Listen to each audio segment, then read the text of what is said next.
얘들아, 우리 지난 시간에 뭐 배웠냐면, 뭐 배웠지? 지난 시간에 한국 경제 어떻게 변했는지, 그래서 1960년대부터 현재까지 어떻게 변했는지 배웠고, 다음으로 이제 국민 경제 순환에 대해서 배웠고, GDP의 의미, 그리고 GDP 구하는 방법 3가지, 그렇게 하면서 이제 GDP 어떻게 구하는지 같이 구해봤고, 이런 GDP의 유용성과 또 한계에 대해서 배워봤습니다. 그래서 또 1인당 국내 총생산도 구해봤고, 여기를 통해서 이제 GDP와 1인당 GDP, 즉 실제 국민소득 규모에 대해서도 알아봤고, 요것만으로는 또 소득 분배 현황을 반영하지 못한다는 거 여기까지 했고, 그래서 이제 명목 GDP와 실질 GDP도 우리 구해봤어. 그리고 이제 경제 성장률 계산하는 거 해봤고, 안 해봤나? 경제 성장률 계산하는 거 해봤어.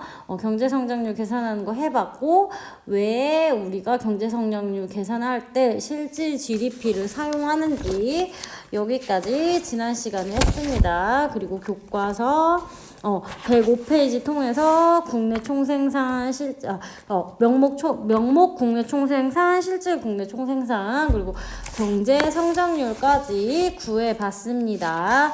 그래서 이번 시간에는 소단원이 바뀌어서 교과서 108페이지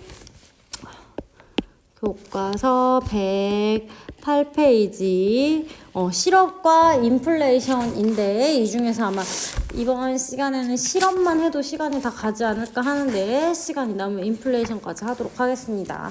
우선 교과서 109쪽을 보면 이제 실업의 의미에 대해 나와 있습니다. 실업의 의미, 요거는 이제 109페이지에 나와 있습니다. 일할 능력과 의사가 있음에도, 다 형광펜으로 할게. 능력과 의사가 있음에도 불구하고 일자리를 가지지 못한 상태를 실업이라고 합니다. 그래서 노동시장에서 우리 1학기 때 배웠던 그래프 그려보면, 노동시장에서 이제 이렇게 그래프가 있잖아. 그러면은 이게 공급이고 이게 수요였지? 그러면은 어느 정도 수준이냐면 요 정도 수준. 그렇게 해서 노동의 수요보다 노동의 공급이 더 많은 상태, 즉 노동시장에서 노동의 초과 공급 상태를 실업이라고 이야기를 합니다.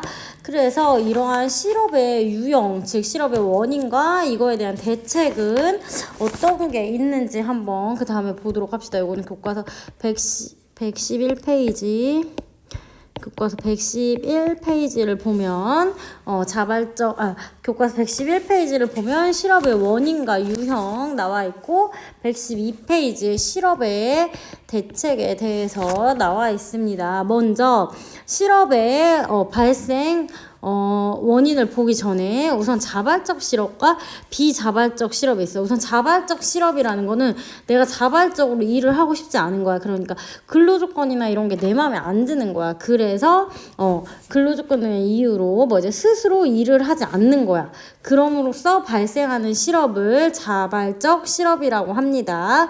그리고 다음으로 비자발적 실업이라는 거는 내가 자발적으로 일을 못하는 게 아니라 일할 의사는 있어.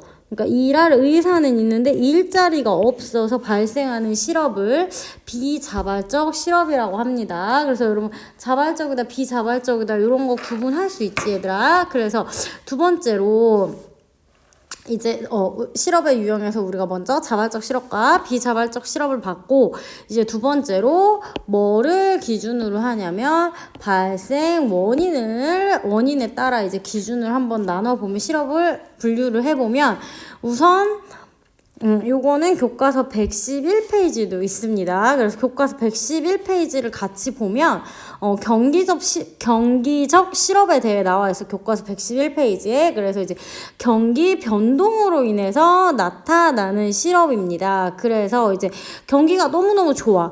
호황이면 일자리도 늘고 막 이러다 보니까 실업이 줄겠지. 근데 경기가 안 좋아. 그렇게 되면은 이제 기업들이 고용과 생산을 줄이기 때문에 고용도 같이 줄여버리는 거야. 그래서 실업이 늘어나게 되는 거야. 그래서 이렇게 이제 경기가 침체가 장기화 이렇게 경기가 계속 안 좋다면 이런 게 장기화가 된다면 일자리가 부족해지고 그러다 보면 이제 실업이 증가하고 그렇게 되면 이제 사람들이 소득이 없잖아, 얘들아. 그러면 이거 한 개인뿐만 아니라 국가에도 이제 큰 부담이 되는 거야. 그래서 즉 경기적 실업은 이렇게 불황으로 인한 노동 수요라는 거 이제 기업이 우리 이 노동이 얘들아 생산 요소였잖아. 그러니까 이제 기업이 불황이야. 그러면 생산을 줄이고 그러다 보니까 고용을 줄이겠지. 그래서 그러한 상황으로 즉 불황으로 인해서 생산이 줄고 고용을 줄여서 나타나게 되는 실업을 경기적 실업이라고 하는 거야. 근데 그런 말 하잖아.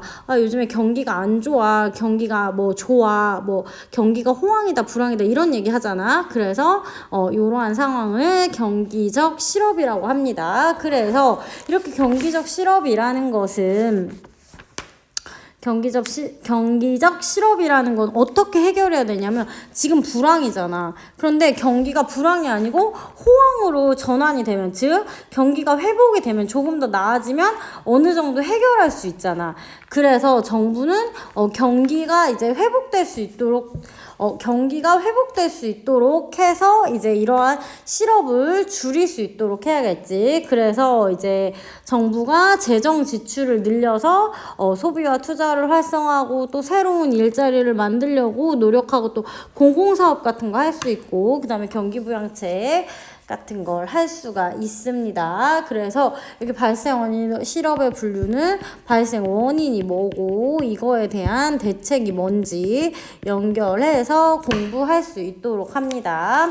두 번째로 이제 계절적 실업이 있는 거야. 이건 얘들아 생각해봐. 계절적 실업이라는 건 계절에 따라서 이제 실업이 발생을 하는 거야. 예를 들면 우리 그런 거 있잖아. 스키장은 겨울에만 하잖아. 그럼 스키장 관련 종사자들은 겨울에는 일을 할 수 있지만 여름에는 또 일을 할 수가 없는 거야. 또한 이제 막 해수욕장이나 수영장 이런 데서 이제 근무하는 사람들을 보면 여름에는 일을 할 수 있지만 겨울에는 또 일을 할 수가 없는 거지. 그치? 그리고 또 이제 또 계절적 요인으로 나타내는 게 이제 농부들. 그러니까 겨울에 너무 춥고 이러니까 뭘 이렇게 농사를 지어도 얘네가 다 죽잖아. 그렇게 되니까 이제 이런 농부들 그다음에 또 관광산업, 건설업 요런 것들 이제 계절의 영향을 많이 받잖아, 얘들아. 그래서 이제 그런 것들을 이제 계절적 실업의 예시로 들 수 있습니다. 그래서 이런 계절적 실업은 계절적 요인으로 인해서 발생을 하게 됩니다. 그래서 이제 그 중에서 이제 이렇게 농업은 겨울에 못 하잖아. 그래서 이제 농공단지 조성 등을 통해서 이런 실업을 좀 줄일 수 있습니다. 그리고 또한 이제 계절적 요인으로 뭐 일감이 부족하거나 이렇게 되면 정부가 또 지원을 해줄 수가 있겠지. 그리고 세 번째로 이제 구조적 실업에 대해서 한번 알아보도록 하자. 구조적 실업이라는 건 뭐냐면 이제 그렇게 산업이 바뀌는 거야. 바뀌면서 그 전에 그 산업에 종사하던 사람들이 이제 좀 일자리를 잃어버리는 이런 걸 말하는 거야. 예를 들면은 선생님 학교 다닐 때 MP3라는 게 있었거든. 니네 이게 뭔지 알려나? MP3라는 게 있어서 이제 기계가 있어. 거기에 노래를 다운로드해서 그걸 컴퓨터로 연결을 시켜서 여기에 노래를 담아가지고 다니는 그런 시절이 있었어, 얘들아. 근데 이제 너네는 지금 어떡하니? 너네는 지금 스마트폰에 전부 다 다운로드를 해서 뭐 다운로드까지 할 것도 없지. 앱을 설치해서 음악을 듣고 있지. 그러면 이 MP3는 지금 없어졌잖아. 그치? 이러다 보니까 MP3 산업에 이제 종사하던 사람들은 이제 일자리를 잃어버리게 되는 거지. 그리고 또 뭐가 있냐면 자꾸 이런 얘기하면 내가 너무 그래 보이긴 하는데 아무튼 또 뭐가 있냐면 수사님 학교 다닐 때 그런 거 있고 전자사전 이런 게 있었어. 그래서 그게 이렇게 휴대폰보다 커. 그래가지고 생긴 건데 이렇게 그게 전자사전이어서 이렇게 화면을 열면 화면도 흑백 화면이야. 그래서 화면을 열면 거기에 이제 그 단어를 검색할 수 있는 그런 게 있었어. 근데 그게 쌤 학교 다닐 때 되게 막 너무 막 갖고 싶었어. 그래서 막 그거를 막 이제 너도 나도 사는 그런, 유행은 아닌데 아무튼 너도 나도 사는 그런 시절이 있었어. 근데 니네 지금 전자사전 찾니? 그냥 다 휴대폰, 스마트폰에서 검색을 하잖아. 그렇게 되니까 이제 구조적으로 이렇게 전자사전 이런 거 만드는 사람들이 이제 일자리를 잃어버리게 되겠지. 그래서 보면은 이제 산업 구조가 점점 고도화되고, 그 다음에 이제 막 기술이 발전을 하잖아. 그러니까 이전에 의미가 있었던 이런 기술을 보유하는 게 아무 의미가 없는 거야. 그러니까 지금 스마트폰으로 노래도 듣고 니네 막 영어 단어도 찾고 막 궁금한 거 찾아보고 다 이러잖아. 그러니까 이런 MP3나 전자사전 등의 이제 기술을 가지고 있는 사람들은 필요가 없어지는 거지. 그래서 이렇게 산업 구조가 바뀌어서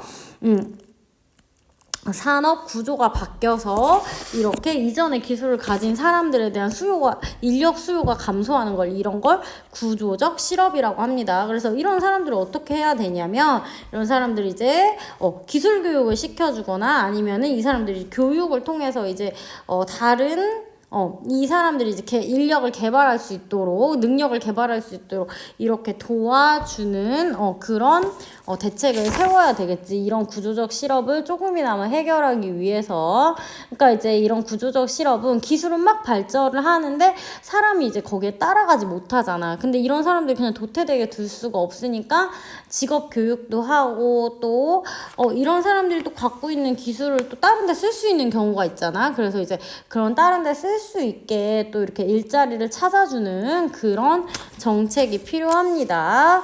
마지막으로는 이제 우리 마찰적 실업인 거야. 그래서 내가 일을 하거나 이렇게 하는데 마음에 안 들어. 그러니까 막 내가 다니는 회사가 너무 마음에 안 드는 거야. 이럴 때 이제 그만두고 잠깐 이제 옮기기 전에, 내가 이제 A라는 회사를 다녔어. 근데 여기 마음에 안 들어. 그만뒀어. 근데 이제 이제 재취업을 해야 되잖아. 근데 여기서 이제 재취업을 해야 되는데, 요 기간까지 재취업하기 전까지 이제 일시적으로 발생하는 실업을 마찰적 실업이라고 해. 그래서 보통은 이게 이제 짧아. 다른 것보다 마찰적 실업이라는 거는 이제 내가 일을 하는데 근무 조건이 안 맞아. 나 이직해야겠다. 그만둬야겠다. 이렇게 하고 보통은 기간이 짧아. 그리고 내가 이제 더 원하는 곳으로 가기 때문에 이러한 이제 사람을 인적 자원이라고 하거든. 그래서 사회적으로 이제 내가 더 원하는 곳, 나를 필요로 하는 곳으로 이직을 하는 경우가 많기 때문에 이런 인적 자원이 적절하게 배치되는 효과를 가져옵니다. 그래서 이런 마찰적 실업에 이제 요 재취업하기까지 기간을 줄이기 위해서는 이제 내가 이직하면서 내가 원하는 직장, 그리고 이런 걸 단축하면 요 기간이 더 줄어들 수 있잖아. 그래서 고용에 관련된 정보를 제공을 하거나, 또는 직업 훈련의 기회를 마련해 주면 요 기간을 조금 더 줄일 수 있겠지, 얘들아. 그래서 여기 발생 원인별로 이제 보면은 내가 자발적으로 그만두는 건 요 마찰적 실업 하나밖에 없는 거야. 그리고 경기적 실업이나 계절적 실업이나 구조적 실업은 그냥 경기가 불황이어서, 계절이 내가 스키 강사인데 스키를 겨울에만 못하니까, 이런 계절적 요인에 의해서, 아니면 산업구조가 바뀌어서. 그래서 요 세 가지는 비자발적 실업이 되는 거고, 마찰적 실업 하나만 자발적 실업이 됩니다. 그래서 여기 실업의 유형에서는 요 자발적 실업과 여기 지금 발생 원인별 경기적 실업, 계절적 실업, 구조적 실업, 마찰적 실업에 대해 뭐 때문에 이러한 실업이 발생을 하는지, 이런 거에 대한 대책은 뭐가 있는지, 그리고 요 네 가지를 자발적 실업과 비자발적 실업으로 분류할 수 있으면 됩니다. 그럼 여러분, 이러한 실업은 과연 개인에게 어떤 영향을 미치는지 한번 생각을 해보자. 얘들아, 우선 이 개인적으로 만약에 내가 일을 당장 못해, 그러면은 우선 돈을 못 벌겠지. 그러면은 내가 생계를 유지하기가 곤란해. 이게 사실 가장 큰 문제점이야. 그러니까 나는 돈을 쓰고 싶은데 돈을 못 벌잖아, 얘들아.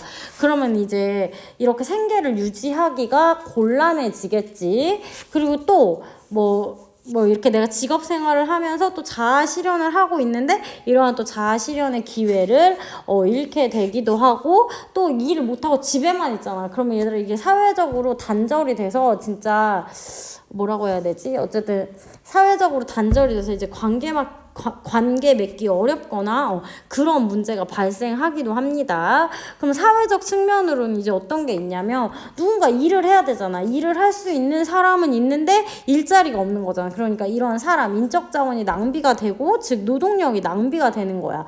그리고 전체적으로 실업이 이제 실업이 증가하게 되잖아. 그러다 보면은 가계 소득이 감소해. 그러면은 내가 물건을 못 사잖아. 그럼 기업이 다시 물건 생산을 줄이게 되잖아. 그러면은 또다시 실업이 발생해서 개인의 소득이 또다시 줄어들고, 소득이 줄어드니까 사고 싶은 거 또 못 사. 그래서 또 기업이 또 이 생산을 감소시켜. 이런 악순환이 반복이 될 수 있어. 그리고 또 하나 뭐가 있냐면 또 실업이 증가하면 버는 놈은 계속 벌겠지. 근데 못 버는 놈은 또 못 벌잖아. 그러니까 이렇게 소득 분배가 악화될 수 있고, 그리고 내가 계속 돈을 못 번다고 해봐. 그러면은 돈을 못 버는 사람들끼리만 있어. 그러면은 사회적으로 또 불안해질 수 있고, 그 다음에 그 돈을 못 버는 사람들이 계속 많아지면 빈곤한 사람들이 점점 더 늘어나게 되고, 이렇게 되다 보면은 이제 사회적으로 빈곤이 확산이 되고 소득 분배 상황이 악화가 되고 이런 문제가 생길 수 있어. 그렇기 때문에 아무튼 이런 문제가 생길 수 있습니다. 그래서 요 부분은 이제 교과서, 우리 지금 했던 부분은 교과서 110, 여기는 영양은 110쪽에 나와 있다, 얘들아.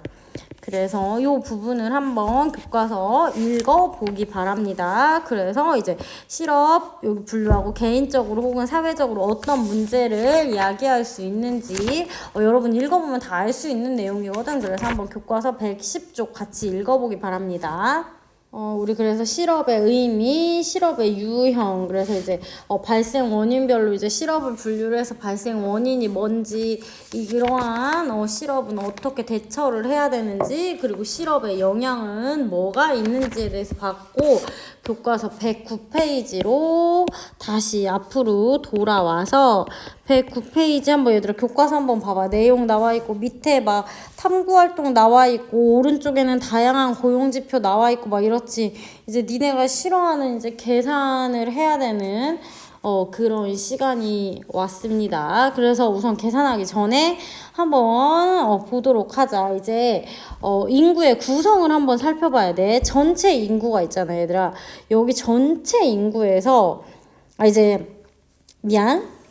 우리나라는 교과서를 109쪽을 보면 우리나라는 통계청이 매월 경제활동 인구를 조사하고 이를 바탕으로 다양한 지표를 이제 다양한 지표를 발표한다고 나와 있습니다. 그래서 먼저 우리나라 전체 인구가 있잖아요. 이 전체 인구를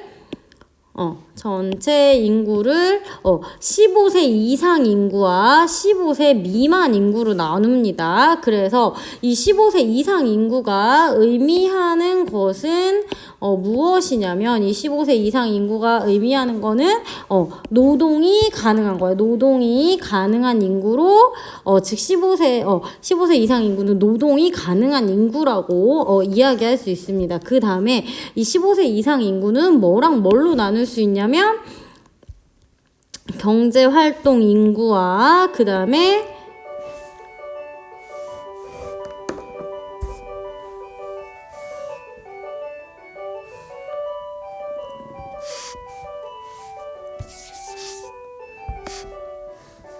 15세 이상 인구는 경제활동 인구와 비경제활동 인구로 나눌 수 있습니다.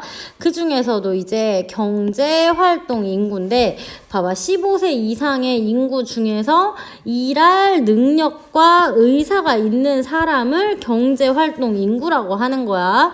그러면 비경제활동 인구는 뭐겠냐? 15세 이상 인구야. 근데 경제활동 하고 싶지 않은 거야. 능력도 없고 의사도 없는 거야.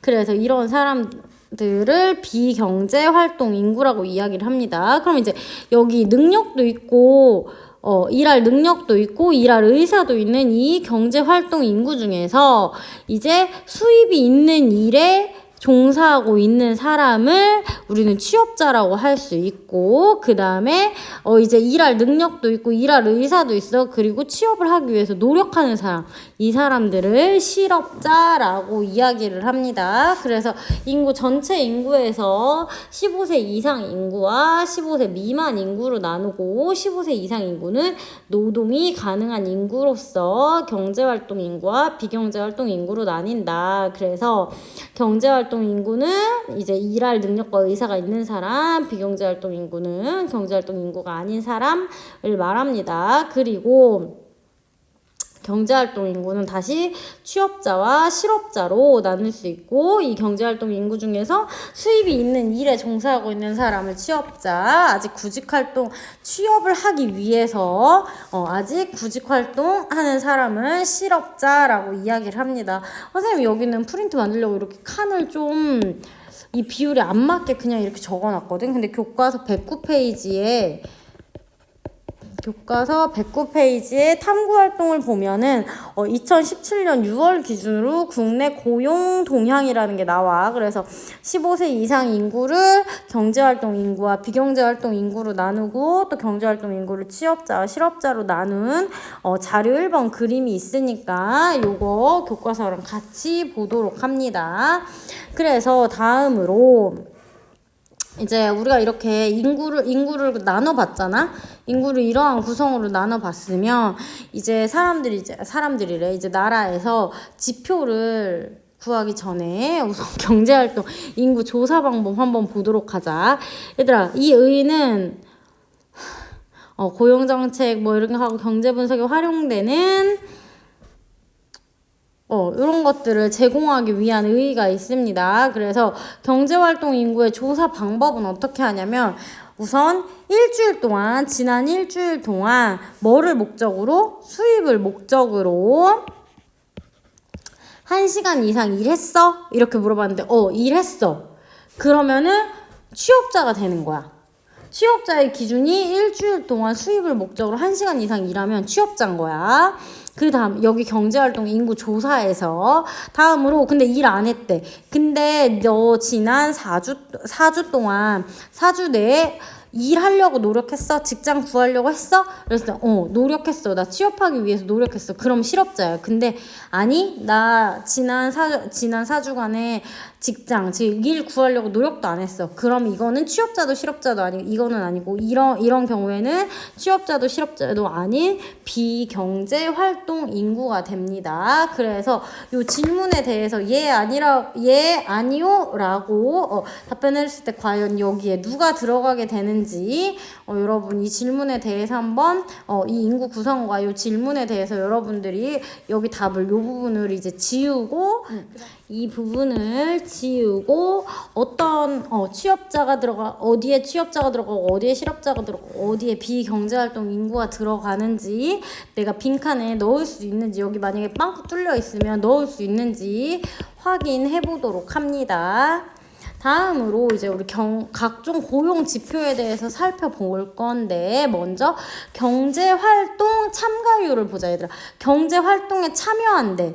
경제활동에 참여하는 건 여기 15세 인구 중에서 경제활동에 참여하는 인구가 몇 프로나 되는지 요걸 계산해서 경제활동 참가율을 요렇게 계산을 합니다. 다음으로 실업률의 수는 경제활동 인구에서 얼마만큼 직업을 구하는데 직업을 구하기 위해서 노력하고 있는지, 그래서 경제활동 인구분의 실업자 수 곱하기 100 한 것을 실업률이라고 합니다. 그리고 고용률은 뭘 구하는 거냐면 얼만큼 고용이 됐는지, 일을 할 수 있는 이 노동에 가능한 인구 중에서 과연 몇 프로나 고용이 되어서 일을 하고 있는지, 그래서 15세 이상 인구분의 취업자 수 곱하기 100을 해서 고용률을 구할 수 있습니다. 여러분 이거는 교과서에도 나와 있고, 그러니까 이해가 안 되는 친구들은 다시 한번 찬찬히 생각을 해보면 돼. 그래서 이제 경제활동에 참가하는 거 15세 이상 인구 중에 경제활동에 얼마를 참가하고 있는가. 경제활동이라는 것은 취업, 그리고 이제 취업을 하기 위해서 위해서 노력하는 사람이 경제활동을 하고 있는 거잖아. 그렇기 때문에 15세 이상 인구 중에 경제활동 인구를 해서 곱하기 100을 하면 경제활동 참가율이 나오는구나.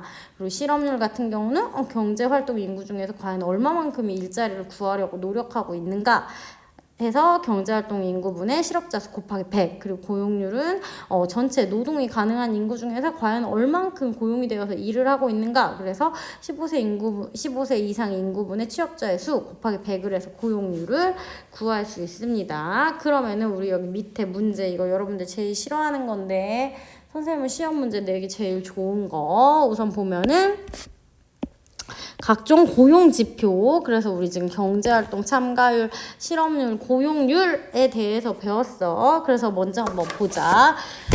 이거 프린트 몇 쪽이니 얘들아? 왜 난 없지? 잠깐만. 그러니까 프린트 8페이지 같이 보면 돼. 그리고 이 고용 지표 중에서 이 실업률을 경제 상태를 파악하기 위해서 매우 많이 사용이 됩니다. 그래서 경제 상태를 파악하기 위해, 이건 안 적어도 돼. 그냥 파악하기 위해 매우 많이 사용합니다. 매우 많이, 글씨를 또 오늘도 못 쓰는구나. 매우 많이 사용하는 지표입니다. 그래서 니네 뉴스에서 보면은 경제활동 참가율이나 고용률은 잘 못 들어봤는데 실업률은 되게 많이 들어봤잖아. 그래서 경제 상태를 파악하기 위해 매우 많이 사용하는 고용 지표는 실업률입니다. 그래서 여기 고용 지표의 변화를 우선 한번 보도록 하자. 15세 이상 인구가 일정하대. 그러니까 여기 보면은 15세 이상 인구는 일정하대. 이러한 상태에서 표와 같이 인구 구성이 발생했을 때 고용 지표가 어떻게 변화하는지 한번 보자. 얘들아, 실업자가 취업자가 된 거야.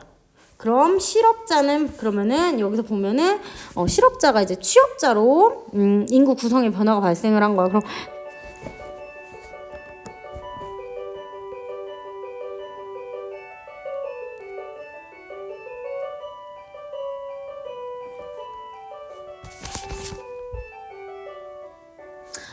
이제 실업자가 취업자가 된 거야. 그럼 실업자의 수는 줄어들고 취업자의 수는 늘어나겠지. 그럼 우리 이제 실업률 보자. 얘들아, 실업률은 실업자의 수가 지금 어떤 인구 변화가 발생을 했냐면 실업자의 수는 줄어들고 취업자의 수는 늘어나는 그런 변화가 발생을 했어. 그럼 한번 보자. 실업률을 보면은 지금 실업자의 수가 어떻게 됐니? 줄어들고 경제활동 인구는 알 수가 없어. 그럼 봐봐 얘들아, 지금 이전보다 실업자의 수가 줄어들었다면 실업률은 어떻게 될까? 실업률은 떨어지게 됩니다. 그 다음 우리 이제 고용률 보자. 고용률을 보면은 15세 이상 인구분의 취업자의 수잖아. 근데 지금 실업자는 떨어지고 취업자는 올라갔다고 했지. 그래서 취업자는 올라갔습니다. 그러면은 15세 이상 인구분 중에 취업자의 수가 올라갔으니까 고용률은 어떻게 되냐면 고용률은 상승하게 되겠지.